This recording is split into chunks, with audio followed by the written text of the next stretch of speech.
The Heat took on the Hornets a second straight time, but the outcome was very different. After a 19-0 run, Miami run broke the game open. 6 players scored in double digits and unexpected contributions from the bench. Jamal Cain, Thomas Bryant, and they helped preserve a comfortable win that wasn't particularly close. We break down the victory, who stepped up, and more on today's episode of Locked On Heat. You are Locked On Heat, your daily Miami Heat podcast. Part of the Locked On Podcast Network, your team every day.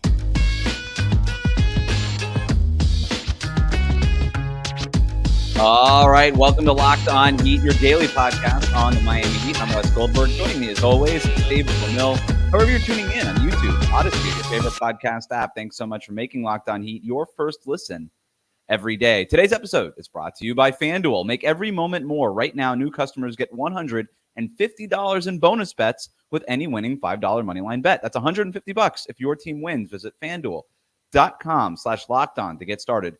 Well, it was a nice, easy, convincing win for the Miami Heat. The Heat beat the Hornets 112-104, getting big games from 6 players who scored in double digits. Duncan Robinson had 20, Jaime Jaquez Jr. and Kyle Lowry each had 17. Jimmy Butler finished with 15 points in 29 minutes and didn't even have to play in the fourth quarter, something we'll touch on a little bit later. Jamal Cain, Thomas Bryant came off the bench to chip in 25 combined points. We'll talk more about Jaime playing point guard, get to some listener questions in a minute, including where it is that the Heat stack up in the Eastern Conference. But first, David, what was your big takeaway from this game?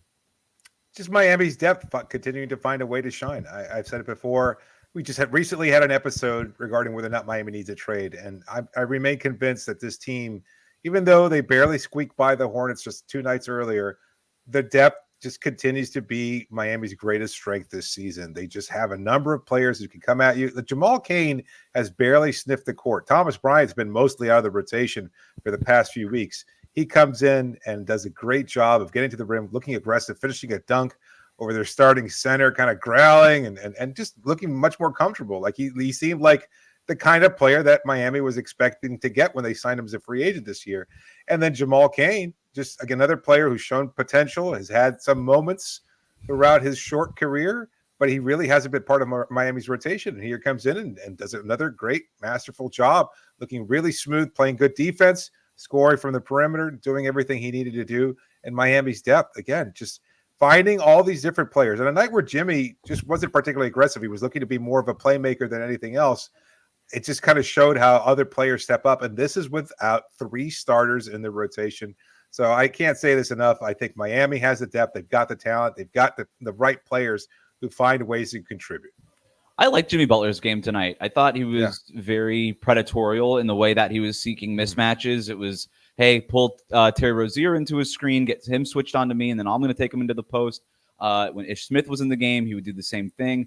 And so I liked how Jimmy was aggressive in that sense, but I'm with you in that it looked like he was trying to get other guys involved a little bit more. 10 assists for him tonight. Yep. So that was a really important part of Miami's offensive attack overall. The thing that stood out to me, though, was the fourth quarter and how the Heat were able to win this one. Despite getting outscored 34-24 in the fourth quarter, they were outscored by 10 points again in the fourth quarter. I believe it was 10 points in the last fourth quarter as well. But they had built up such a lead that it didn't matter as much. They led by as many as 17 points. And the part that I really enjoyed from this team is midway through the fourth quarter, Charlotte cuts the lead to 12, down from 17 to 12. They had made a couple of buckets in a row. Miami wasn't able to get anything on offense. And Eric Spoelstra does his thing, walks out onto the court, calls a timeout. And what does he dial up immediately coming out of that timeout? A pick and roll with Jaime Jaquez Jr. handling the ball and Thomas Bryant screening and rolling. And Jaquez finds Bryant in the pick and roll. The Heat go back up 103-88 after that. So they were up, their 17-point lead had gone down to 13. They go back up 103-88 and really just sort of pull away from there. They start hitting a couple of three-pointers after that and things like that. It really stabilized things. And I actually asked Spo, I'm recording this from Kaseya Center here. I asked Spoelstra after the game about that exact timeout, and he said that's what we needed to do at that point. It had been a couple of rough minutes. We needed to stabilize, but I also wanted to test that group. Jimmy Butler did not play in the fourth quarter in this one, and that was because they came out of that timeout and were able to kind of get the game back into control. He said if If they didn't score on that and maybe the next possession, he probably would have called another timeout and put Jimmy Butler back in the game. But Jimmy Butler didn't have to play because the second unit stepped up, stabilized things, pulled away with the win, and Jimmy Butler has now only played 29 minutes in this one, which is very important when you look ahead to Thursday night on the second night of a back-to-back. Jimmy Butler has not played a back-to-back game all season long. This could be the first set potentially this time.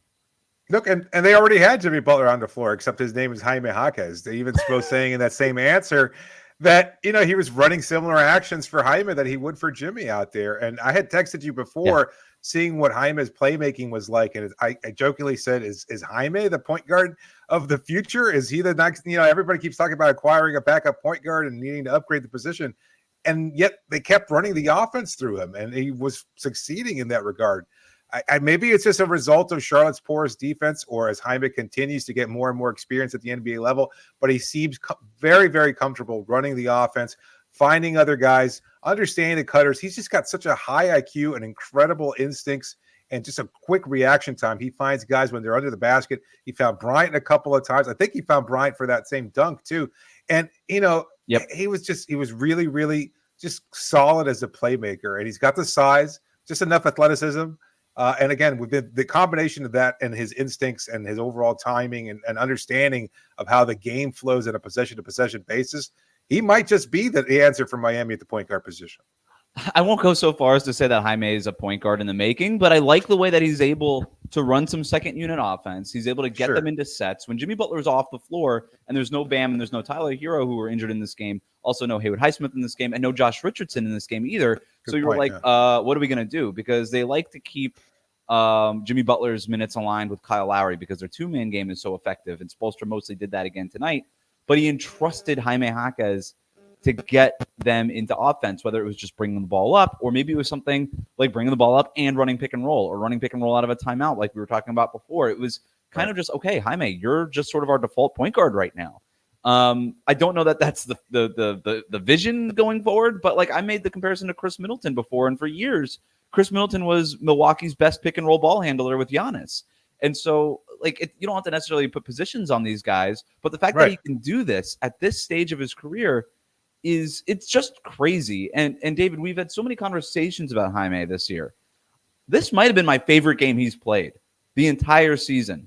Given it might not have been his best game, but it was my favorite one because we saw so many different things from him. We saw him running the offense. We saw him on the break in transition, juking out Charlotte defenders and Euro stepping and finishing at the basket. He tried it twice. It worked the first time. The second time, he had the ball knocked away from him. We saw him defensively stepping up. We saw him making 3-pointers in this game. He was 2 for 2 from distance in this one. He had 8 assists. He had 6 rebounds. It just almost a triple double in 33 minutes. He was flirting with those kinds of triple type production, and that's what he's capable of. Are those big games where he has the impact and makes a positive play in numerous different ways, offensively and defensively. Showing really the footwork, had that spin move that Jimmy Butler did the same thing. I tweeted it out like it was copy and paste, mirror images, same exact.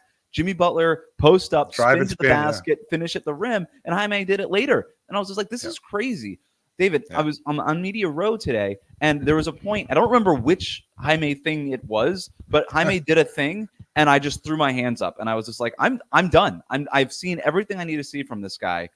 I don't know what his ceiling is. I think it's too premature to have that kind of conversation. I think it would be unfair to set those expectations at this stage. It's been 20-plus games for Jaime as a rookie. But I know he's going to be a good NBA player at the minimum. I know he's a building block for this Heat team. Adrian Wojnarowski on Threads, I don't even know if he put this on Twitter. He's like trying to promote his Threads account or something. Yeah, he did not. Okay, he didn't. All right, so I sent you the screenshot earlier. I'm glad you looked it up. And he was and he basically just broke news that Jaime Jaquez Jr. And I don't know that he broke news. I think anybody watching these games can tell. But he's like, Jaime Jaquez is untouchable, essentially, in trade talks. And I'm just like, yeah, that makes sense. Top 75 player of all time, untouchable, or just untouchable? I don't know. But it makes sense. It makes sense. Yeah, it really just look. I mean, outplaying like a lottery pick and Brandon Miller. I think Brandon Miller had a really strong game He had a good as game. an offensive player. Yeah, overall. But I think Jaime's just overall impact He's is so better. much greater, and Um, he continues to be impressive. Like, it's just unbelievable how well Miami scouted him and recognized that he'd be such a great fit right away. it's a perfect fit on both ends of that. To have Duncan Robinson said it post game, for Jaime also to be able to just watch and learn from Jimmy Butler, it couldn't have been a better fit for Jaime. And I thought that was a great point by Duncan in the locker room after the game. All right, speaking of Jaime Jaquez, speaking of Duncan Robinson, speaking of Jimmy Butler, you know that they've earned some credit cookies in this one that's coming up next. Today's episode is brought to you by FanDuel. The weather's getting colder, but the NFL offers are staying hot over at FanDuel. And right now, new customers can get a $150 back in bonus bets with any winning $5 money line bet. That's $150 just if your team wins. And if you've been thinking about joining FanDuel, there's no better time to get in on the action. The app is really easy to use, and there's a wide range of betting options, including spreads, player props, over-unders, and more. Go visit FanDuel.com/LockedOn and kick off the NFL season. That's FanDuel, the official partner of the NFL. Thanks again for making Locked On Heat your first listen every day. Make sure you're subscribed on YouTube and on your favorite podcast app. If you're watching on YouTube, throw us a like. Scroll down, hit that like button. Locked On has launched the first ever national sports 24/7 streaming channel on YouTube. Locked On Sports Today is here for you 24/7, covering the top sports stories of the day with the local experts of Locked On, plus our national shows covering every league. Go to Locked On Sports Today on YouTube and subscribe to the first ever national sports 24/7 streaming channel. All right, David, it's another Heat win, which means it's time for the tastiest segment in Locked On Heat. It is time to hand out some credit cookies. We already talked about Jimmy. We talked about Duncan. We talked about Jaime. Where do you want to start? I think we should stick with Duncan, to be honest with you. I made the joke last performance that he had almost an all-star stat line. Not quite maybe as gaudy tonight, but 23 points, 7 of 11 from the floor overall, 6 of 9 from three-point range, a tough, ridiculous shot. Like his first few threes were really well challenged by Charlotte's defense. It didn't matter. Just Duncan just lit him up. He just looks so comfortable out there. But he also chipped in 2 rebounds, 3 assists as he continues to evolve as a playmaker, and 2 steals.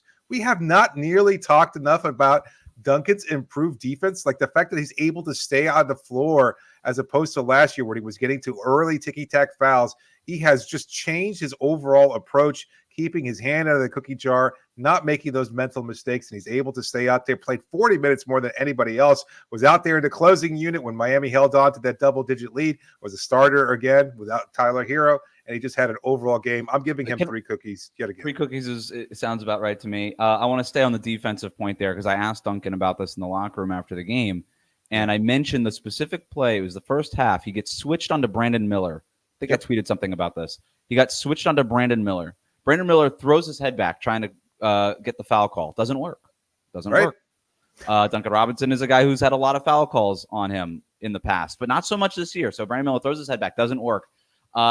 It maybe takes Brandon Miller out of rhythm a little bit, but but Duncan Robinson's up in his grill, and he ends up dribbling the ball off his own leg, and that counts as a turnover for Brandon Miller and the Hornets. And Duncan Robinson just he doesn't get overly pumped, but you could tell he was a little excited by the play there. And I was like, that's a real defensive play. That's a game-changing type of defensive play. We're talking about Duncan Robinson, who couldn't get on the court because of his defense in the past. And now he's making swing plays like that in a first half that was very messy on both ends. Yes. And for him to do that, I thought was very, very important. And so, look, I think the defense has come along in a very meaningful way for Duncan Robinson. We've spent so much time talking about his offensive growth, and that's why I asked him about his defensive growth, and it's something that he said that he takes a lot of pride in and he's been working a lot on. So I think it's a good shout-out. And then offensively, I mean, he was just hitting 3-pointers now, and he also mentioned something earlier. He was asked about how the scouting report has changed on him after the game now that he's driving a little bit more, and he said he doesn't see as many weird coverages as much. And I remember in years past where if he was coming off of a ball screen, like a second defender would come up and almost jump out on beyond the level of the screen just to sort of take Duncan off of that. We know how he wants to come around those screens, just try to get him off his route, bump him off his spot. We're seeing a lot less of that, and I hadn't noticed it until Duncan had said something. We're seeing a lot less of that right now, and that's opening up those 3-pointers. It's making those 3-pointers easier, and obviously all the driving lanes and all that kind of stuff that we've talked about. So the evolution is just, it goes without saying, I'll say it anyway, it's been helpful all around. So Duncan Robinson, 3 cookies for him. What about Jimmy? Jimmy, I think, was a quietly really good performance from him, very effective and really solid. So I'm going to give him 2 cookies on the night. Again, you read out the stat line before, but he finished with 15 points, 6 rebounds, 10 assists, and a steal, 4 turnovers. It was a sloppy night for him. It was also 4 turnovers from Duncan and 4 for Caleb Martin. Just Miami set a record for the season for most turnovers in a quarter and a half. They were really ugly and just sloppy to start off. I don't know if it's playing down to the level of the competition or what. I asked Duncan about the turnovers, and he said that they basically, in shoot around, decided that they want to try to get to the rim a little bit more. And I'd have to go back and look at these turnovers, but he said a lot of them, it felt like were happening because they were pressing a little bit too much and trying to get to the basket. And you know this about Steve Clifford. His main goal is to take the rim away and then kind of give up everything else. I thought they pretty much did that tonight, and they did muck things up at the basket. So maybe not the best night to make a priority of getting to the rim, especially when you shot 60 or 50% from 3-point range. It was up to like 62% at one point in the fourth quarter too. So, but yeah, I think maybe that might have been part of it. Again, that's one player's opinion, but I noticed the same thing in the first half. And then also just pressing, right? I thought Kevin Love got a couple of turnovers, just overpassing a little bit, which I didn't knock him for. You're trying to make stuff happen. I don't have a problem with those kinds of turnovers. But in the second half, to just have those 7 turnovers, cleaning things up offensively was a big reason why Miami was able to win this game going away. Anyway, we talked about Jaime before. I think he gets 2 cookies for a strong overall performance from him. But let's shout out Jamal Cain. I mean, was it 3 for Jimmy? No, 2 for Jimmy. 2 for Jimmy, and then 2 for Jaime. 2 for Jaime. Exactly. So we're up to 7 so far, but I think Jamal Cain certainly gets a cookie. I mentioned him earlier. You know, a guy who got playing time after being mostly out of the rotation with no Richardson tonight. Spo going deeper into his bench, calls up Jamal's number, and he looked a little shaky to start off, and then he kind of slowly started finding his rhythm. Finished with 14 points in the night, 5 of 12 from the floor, 2 of 6 from 3-point range. Also chipped in 3 rebounds and assists. Back-to-back threes in the second half. Big 3-pointers there to extend the lead. 1 for Thomas Bryant. 1 for Thomas Bryant. I think he looked great out there. I think he, again, Orlando Robinson only played 12 minutes in the night, and I was a little surprised with that. But, between Kevin Love and Thomas Bryant, I'm sorry? It wasn't his best night, Orlando Robinson. No. He had 2 turnovers in the first 5 minutes. It was a little rough for him. Yeah, it was. He's finding his rhythm. I think he's still been mostly pretty good at his minutes. He's no Bam Adebayo, but he's certainly been a pretty decent stopgap. He's more alongside, what we saw from Kevin Love last year in terms of what he was starting at the 4 in the playoffs. He would start the first quarter, start the third quarters, and not really play much after that. I think Orlando's kind of found that same groove as far as his limited playing time. Closing the game, I thought his offensive rebounding, he had 9 rebounds. 6 of them were offensive rebounds. What he was doing on the offensive boards with the putbacks and the second chance points, that's what Miami envisioned when they signed him. They wanted that level of production. 11 points in just below 16 minutes, 5 for 7 overall from the field. Did pick up 2 personal fouls, but that wasn't the end of the world on a night where they were fouling quite a bit. But that level of production is just what you need from Thomas Bryant. So 1 cookie for him, and then I'm going to assume that last cookie is going to Kyle Lowry. Absolutely. 5 of 5 from the floor. 4 of 4 from 3-point range, just part of that incredible shooting display from Miami tonight. Also chipped in a couple of rebounds and assists and 2 steals. Just really solid overall performance. Only 24 minutes played, so I imagine both he and Jimmy will be available tomorrow against the Chicago Bulls because they'll be needed out there.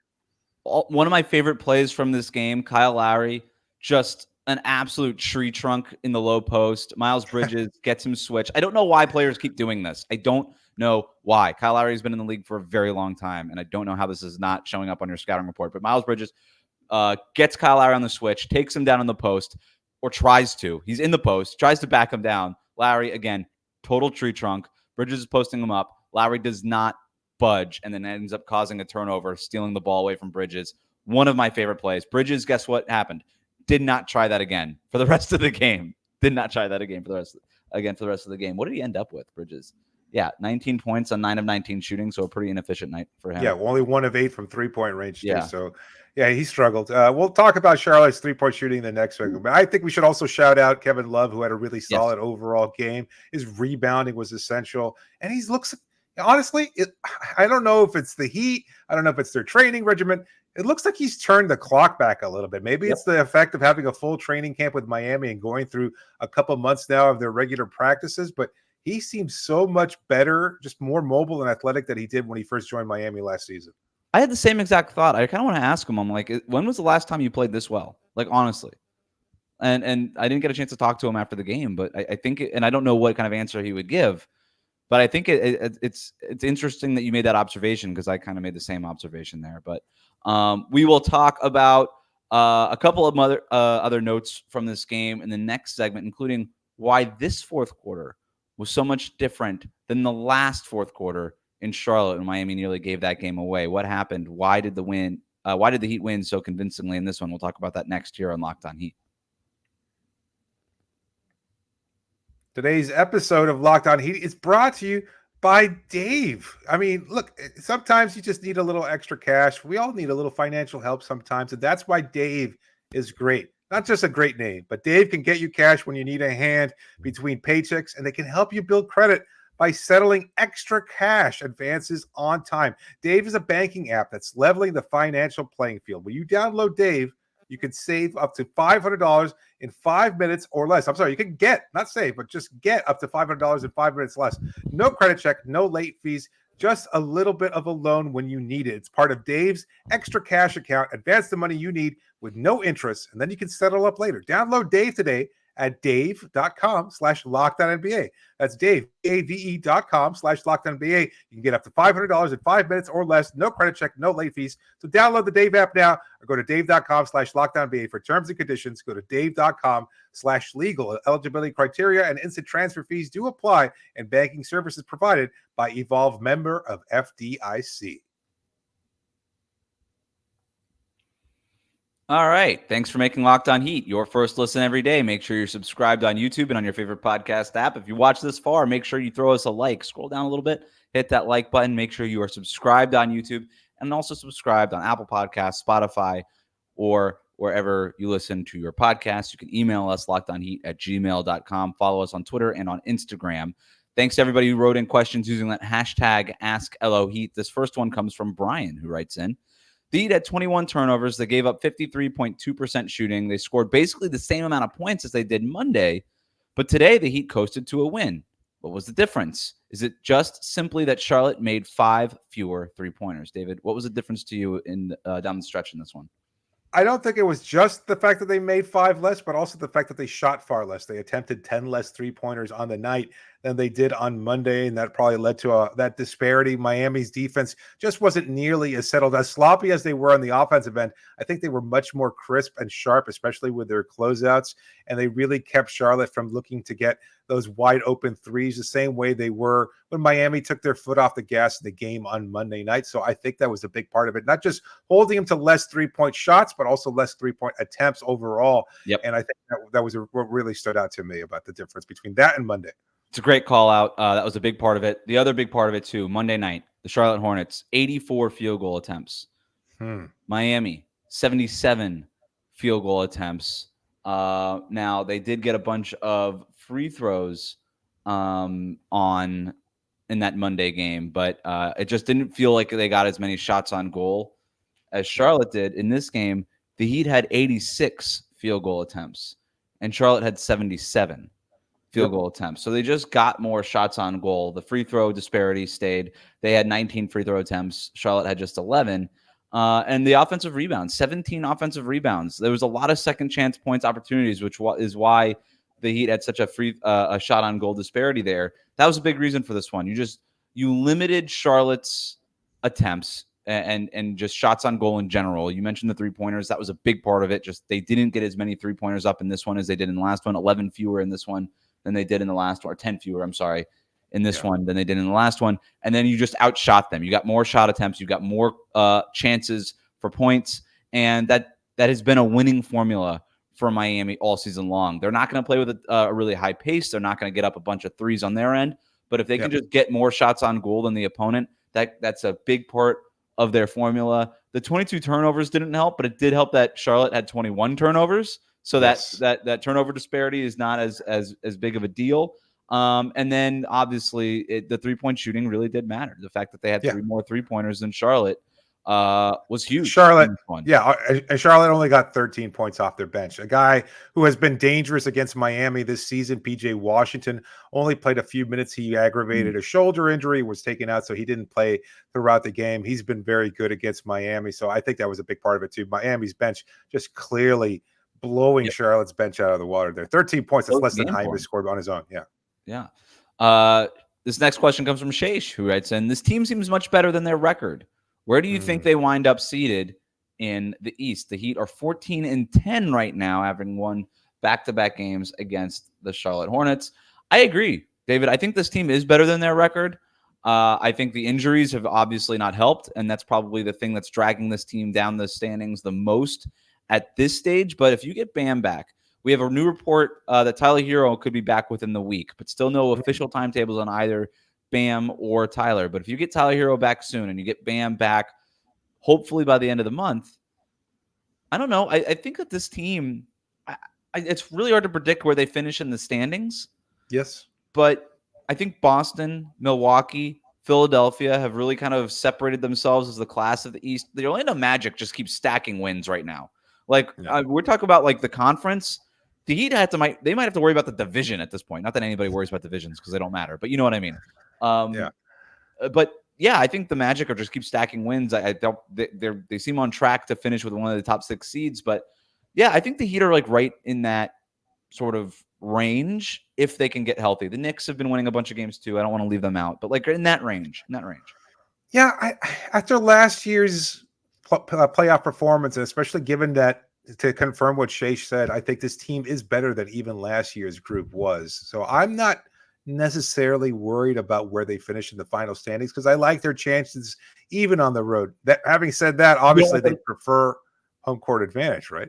Home court, and you don't want them to finish. You don't want them to end up in the play-in tournament either. No, but I mean, the that was East the biggest overall, thing from last year. You're right, but the East overall is so much better too. Like you've got some really decent teams, like Charlotte. I mean, not Charlotte.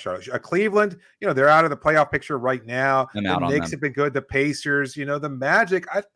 I believe in what they've been doing. I just don't know whether or not it's so sustainable over the course of the season. They're a really good deep team, but already they've had a number of injuries here and there. If Paolo Banchero, I know. They're 16-7. Like if they fall out of the top 6 at this point, it would be like an injury to Franz or Paolo at that point that could set them back, and you can't predict any of that kind of stuff. Like Banchero got hurt on Monday. I don't know if he's played since then, but I wonder whether or not he's available. But you know, again, that's the kind of thing that can derail their season, especially when they're counting on these guys to step up for the stretch run. I mean, it could derail an injury can derail anybody's season. No doubt. Well, I think Miami is one of the few teams that can withstand it, though, and I think this is a strong point of their overall depth is that we're going to see Jimmy missed some time. Kyle might miss some time. He already had some lingering back issues. I wonder if that keeps him out of tomorrow's matchup against the Bulls. But if once Tyler comes back, once Bam comes back, if they're rested and 100% and ready to go, Miami just looks so dangerous. I'm not that concerned about them being able to weather the storm for the stretch run because all these players have been tested and continue to show out for them. So if there's a team that can withstand an injury, it's Miami. Even more so than they've already gotten through the toughest part of this, right? With Bam and Tyler both being out, I can't imagine that it gets that much rougher. If it does, then this has become a catastrophic season. But the fact that they're 14-10 after all of this is not bad. You would like that record to be a little bit better, but again, maybe their best basketball is still ahead of them if this team can get healthy. They're going to finish fourth in the West. You think they'll finish fourth? I do. In the East, that's fine. Yeah, I have no problem with that prediction. Jimmy Butler, 29 minutes tonight, did not have to play at all in the fourth quarter. I think that helps his chances playing Thursday night in Chicago or against Chicago. I'm sorry, at home. Yeah. He has not played on the second night of he hasn't played both games in a back-to-back set all season yet. Prediction, David, do we see it for the first time this year? Yes, because unless Josh is able to bounce back. If Josh bounces back from his migraine or whatever headaches kept him out of tonight's game, I could see Jimmy kind of using that as a reason to say, okay, they're fine. They can have me sit out one game. And it's about, they're playing again on Saturday, then again against they're playing these same Bulls on Saturday, and then against the Timberwolves on Monday. So he might be looking ahead and needing that rest. I don't know, man. It's really tough. I think he plays is my prediction because of the 29 minutes. It's almost like, really? You're not going to play? Like, it's almost like it's borderline inexcusable, even though it's, if you're just going to schedule in the second night of back-to-back, sitting it out, that's what it is. But also, if he plays Thursday night, also plays Saturday night, then he could have the excuse of getting to sit against Minnesota. And we know that he takes that personally and chooses to not play the Timberwolves for whatever reason. So maybe that's the plan there. So we'll see. Anyway, thanks so much for making Locked On Heat your first listen every day. Hit that subscribe button on YouTube and follow us on your podcast app. Locked On has launched the first ever national sports 24/7 streaming channel on YouTube.